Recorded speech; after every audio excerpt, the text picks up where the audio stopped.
selamat datang di YouTube channel aku. Kali ini kita bakal ngobrolin tentang perihal yang sedang ngetren di persosmedan, di Twitter, di Instagram, yaitu tentang ghosting. Apa sih ghosting?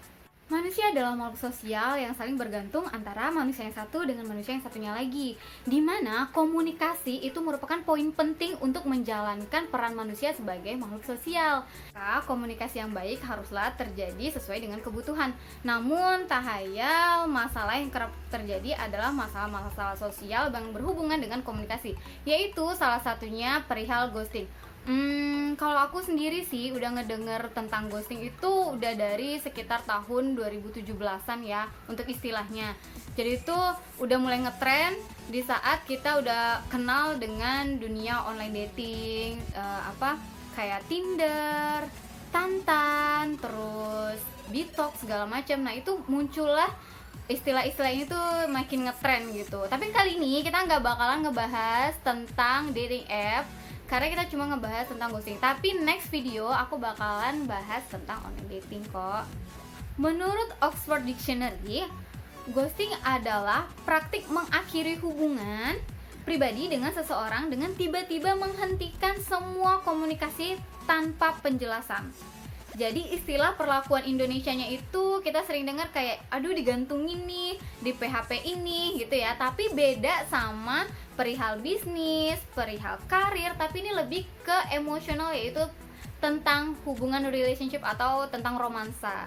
Menurut Wendy Walsh, profesor dunia psikologi, mengutarakan ada 3 jenis tahapan ghosting. Yang pertama yaitu ghosting ringan, di mana Anda dan dia baru saja bertemu, namun dia menghilang tanpa memberikan telepon atau membalas pesan Anda.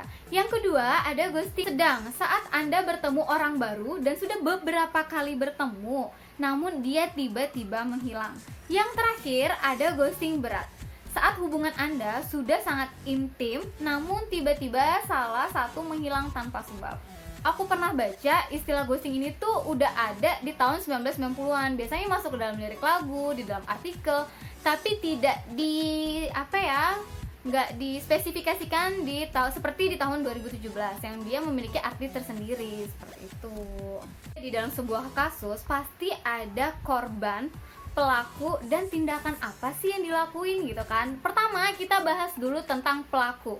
Di sini pelaku berusaha untuk menghindar dari ketidaknyamanan emosional yang ia rasakan tanpa pernah berpikir bagaimana dampaknya untuk si korban yang ditinggalkan. Mereka kebanyakan tidak sadar bahwa perlakuan mereka itu bisa jadi berdampak berat untuk si korban. Jadi simpelnya kita sebut misalkan si A adalah pelaku dan si B adalah korban. Si A memiliki hubungan dengan si B, namun tiba-tiba saja si A menghilang dari si B tanpa kejelasan, tanpa sebab. Nah, di sini kita bisa bilang bahwa si A ini melakukan ghosting terhadap si B. Namun kenyataannya adalah 100% si A ini sadar, dalam keadaan sadar saat melakukan ghosting. Beberapa penyebab mengapa pelaku melakukan ghosting. Yang pertama nih, dia merasa nyaman dengan komunikasi yang terjadi, tidak tega untuk menyampaikan dan tidak siap untuk mendapatkan tanggapan yang akan didapatkan dari si pasangan. Orang ini terlalu overthinking sampai akhirnya bingung mau gimana lagi ya cara nyampein ke pasangan kalau hubungan ini tuh udah harus selesai. Nah, akhirnya dia memutuskan untuk melakukan ghosting. Kedua, pelaku merasa tidak aman dengan hubungan tersebut, yaitu mungkin saja bisa mendapatkan pelanggaran privasi atau kekerasan fisik dan non-fisik atau pelanggaran-pelanggaran dalam hubungan lainnya. Tiga, pelaku merasa tidak siap untuk memiliki hubungan dalam jangka waktu panjang. Mungkin kemarin dia sudah merasa nyaman dengan si korban, ya iyalah nggak mungkin kan kalau misalnya ngerasa nggak nyaman hubungan itu tetap akan terjalin dengan si korban. Namun ada beberapa faktor yang membuat pelaku merasa kalau ini tuh nggak mungkin dilanjutin. Bisa jadi perihal keluarga, finansial, status sosial, dan masih banyak lagi. Berikutnya yaitu pelaku ingin membalas dendam. Jadi dulu dia pernah nih diperlakukan ghosting dan akhirnya dia juga melakukan hal yang sama dengan pasangannya.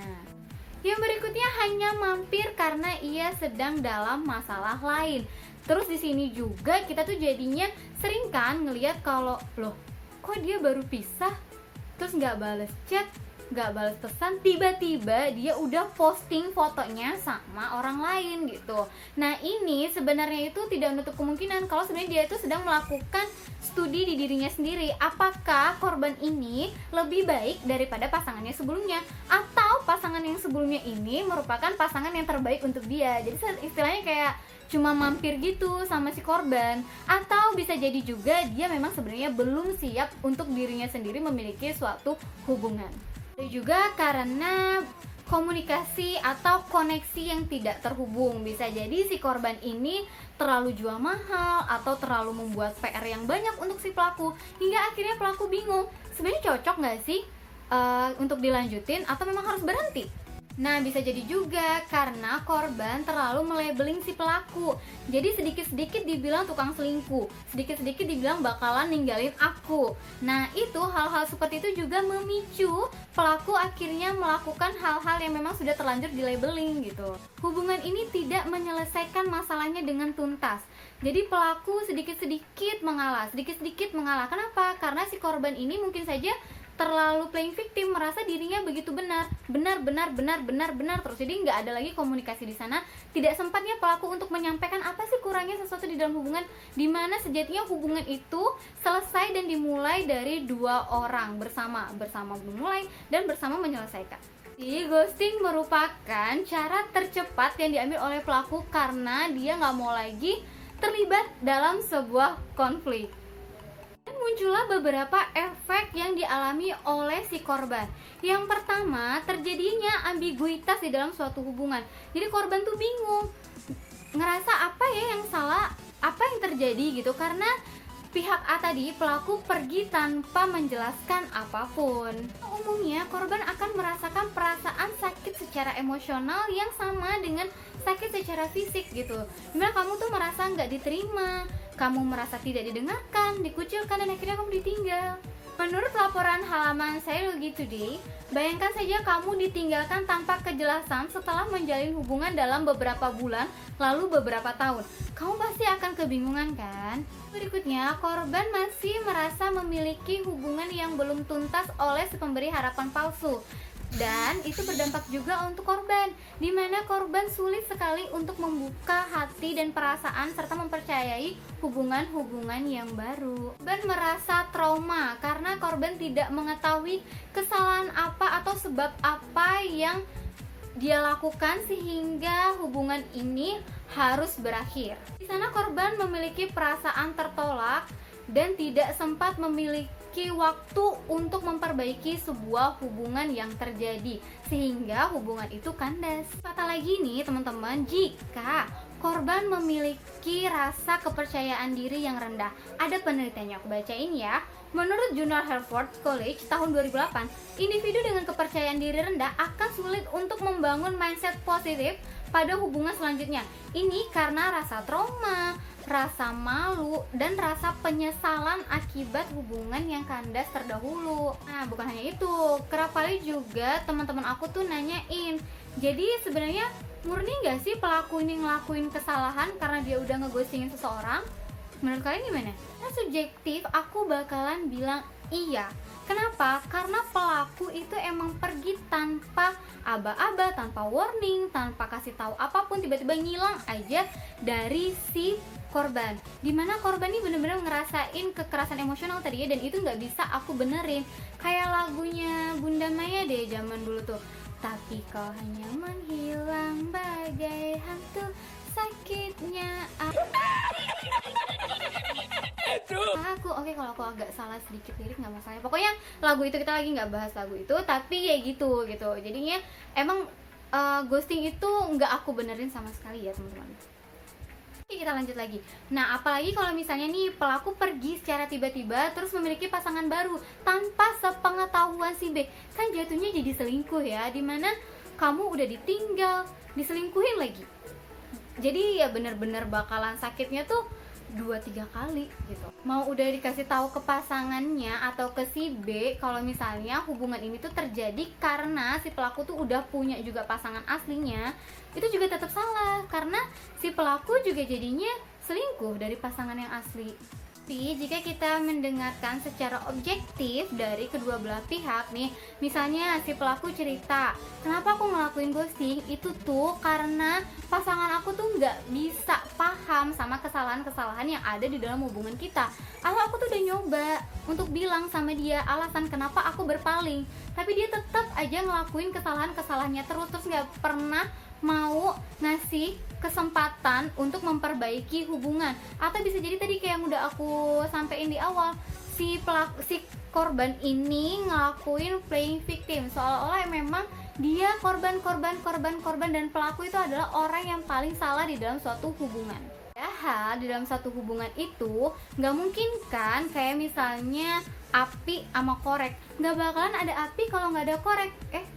Salah ya, nggak ada asap kalau nggak ada api. Nah, kayak gitu. Jadi dimana hubungan itu adalah adanya dua orang. Kalau misalnya sendiri namanya bukan hubungan, tapi kita cuma ngefans sama orang itu, jadi nggak bisa disebut ghosting kalau kita cuma ngefans. Nah, jadinya karena pelaku itu nggak punya cara lain untuk ninggalin pasangannya, karena pasangan tadi udah keke banget ngerasa dirinya bener banget, akhirnya pelaku ngelakuin perilaku ghosting, atau ya udah dia aku pergi aja gitu biar masalahnya selesai, karena dia nggak mau lagi atau ngadepin konflik dalam jangka panjang dengan pasangannya yang tadi nggak paham gitu. Tapi sahabat-sahabat aku yang bijak, aku nggak bisa ngebenerin juga kalau perlakuan ini tuh benar, karena tadi dalam pengertiannya ghosting sendiri adalah perilaku kekerasan emosional yang dilakukan pelaku dengan si korban, yaitu pelaku meninggalkan korban dalam suatu hubungan tanpa pemberitahuan terlebih dahulu. Nah, dimana ada konflik, dimana sebab akibat, tentu saja kita ingin adanya sebuah solusi. Jadi ini beberapa solusi yang bisa aku sampaikan. Yang pertama, untuk pelaku, tolong ngobrol, tolong sampein, tolong komunikasiin. Sesulit apapun itu, jangan pernah kabur dari sebuah masalah. Karena kamu aja tuh mulai hubungan dengan hai yang baik, maka lakukanlah goodbye yang baik juga gitu. Posisikan jika kamu sebagai pelaku itu adalah korban. Enak gak kalau tiba-tiba ditinggalin? Gak enak kan? Kalau kita ketinggalan sama KRL aja tuh udah nyesek, apalagi ditinggal sama pasangan gitu. Padahal kalau di KRL tuh kita udah tahu kita yang salah. Nah, kalau ini benar-benar kita nggak tahu, kan lebih pedes tuh. Terakhir, untuk pelaku, sampaikanlah titik terangnya sedetail-detailnya. Kalau bisa kamu sampein, kamu utarain apa sih sebenarnya masalah terbesar kenapa hubungan ini harus diakhiri. Jangan kamu bikin sesuatu yang ambigu atau ragu-ragu.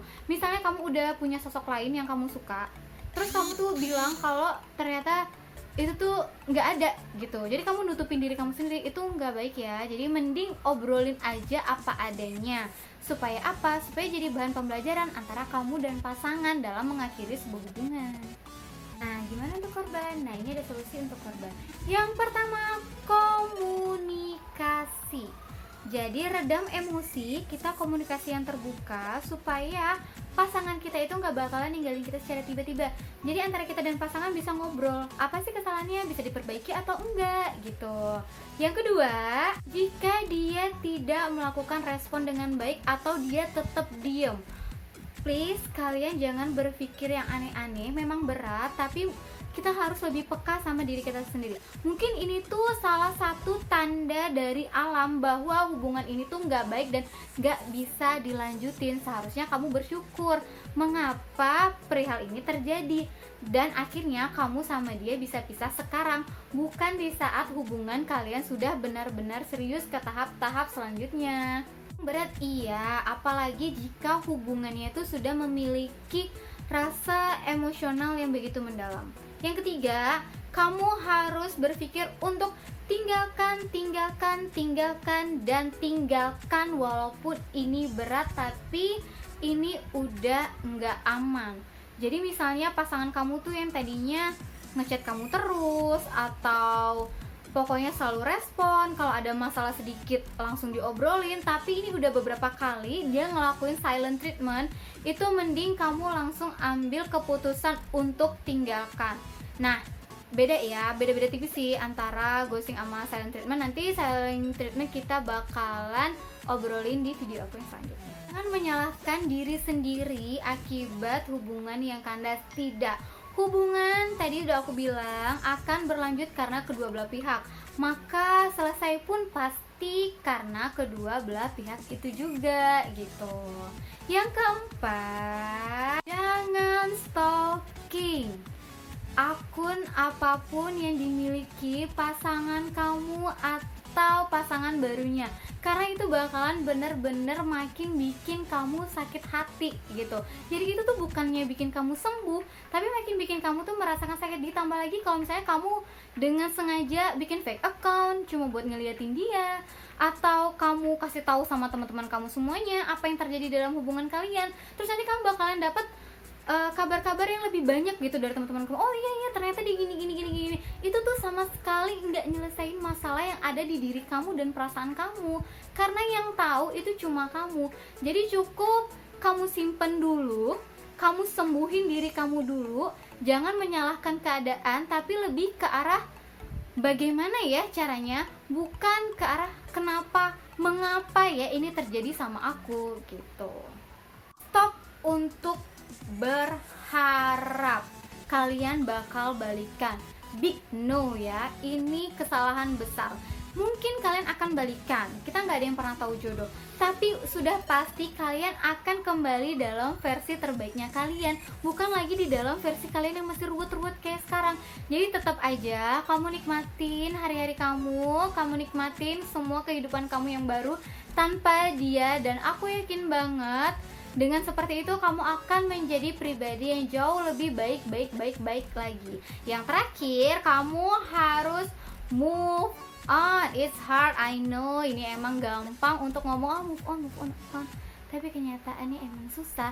Tapi kamu pasti bisa gitu, karena selalu ada pelangi setelah hujan dan badai, dan kamu harus percaya itu gitu. Jadi kamu nikmatin aja semua sedihnya, karena sedih itu manusiawi ya. Sedih, galau, baper, abis ditinggal itu manusiawi banget. Kamu resapin aja, kamu nikmatin setiap prosesnya, karena itu nggak salah. Tapi yang salah kalau kamu selalu berlarut-larut, nggak bisa move on, dimana kamu itu sangat spesial gitu. Cukup kamu sekali jadi korban, dan ini adalah pembelajaran untuk kamu ke depan-depannya supaya kamu menjadi jauh lebih baik lagi. Dan ini yang paling penting, jangan pernah menyalahkan keadaan apapun itu. Jangan pernah menyalahkan hubungan yang sudah terjadi, karena sejatinya kamu dan dia adalah dua orang yang pernah bersama dan berbahagia. Jadi pasti kalian itu udah memiliki warna-warna tersendiri di kehidupan kalian masing-masing. Oke, sekian pembahasan tentang ghosting kali ini. Terima kasih sudah nonton, dan jangan lupa di subscribe, like, dan komen supaya aku tahu untuk kritik dan saran apa lagi sih yang bisa aku sampaikan di video-video aku berikutnya. See you!